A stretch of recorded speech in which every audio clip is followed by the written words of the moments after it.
ভগবানের নামে উদ্দেশ্য করে যাই রান্না করা যায় না কেন, তার স্বাদ কিন্তু দ্বিগুণ আকারে সাধারণ রান্নার থেকেও বেড়ে যায়। খুবই সিম্পল আর সাধারণভাবে রামনবমীর দিন এই মিক্সড সবজিটা রান্না করেছিলাম, কিন্তু খেতে এত দারুণ হয়েছিল তার বলে বোঝানো সম্ভব নয়। কিন্তু এমনি এমনি যদি রান্না করা হয় কিন্তু এত স্বাদ কিন্তু পাওয়া যায় না। তো রান্না করেছিলাম যেভাবে সেটাই আপনাদের সঙ্গে শেয়ার করছি। খুবই সিম্পল আর সাধারণভাবে রান্নাটা করেছিলাম।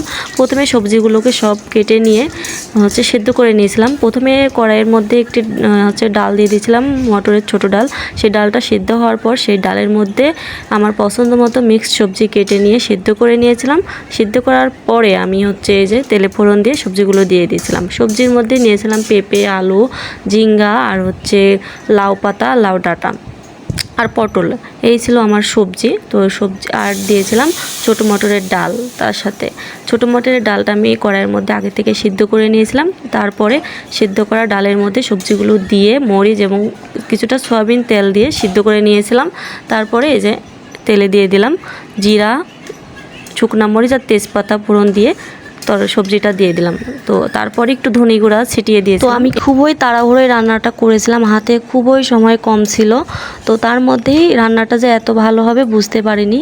তো খাওয়ার সময় বুঝলাম যে এত ভালো হয়েছে রান্নাটা।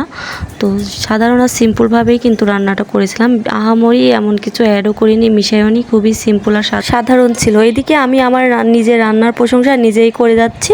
তো নিজের রান্নার প্রশংসা করবো না তো কী করবো। তরকারিটা খেতে খুব সুস্বাদু হয়েছিল, এই জন্যই বলছি। প্রতিদিনে এমন সুস্বাদু হয় না, মাঝে মাঝে এমন হয়ে যায়। আর এটা ছিল রামনবমীর দিন রান্না। তো রামনবমীর দিন ভগবানের উদ্দেশ্যে উৎসর্গ করে তারপরে আমরা সেবা করেছিলাম। তো রান্নাটা খুবই ভালো হয়েছিল, এই জন্য ভাবলাম আপনাদের সঙ্গে শেয়ার করি। কেমন হয়েছে অবশ্যই জানাবেন। আমি তো নিরামিষ রান্না, সবজি রান্না এভাবেই করে থাকি বেশি সময়। তো এই তো রান্নাটা হয়ে গেছে। খুবই সিম্পল আর সাধারণভাবে কিন্তু রান্নাটা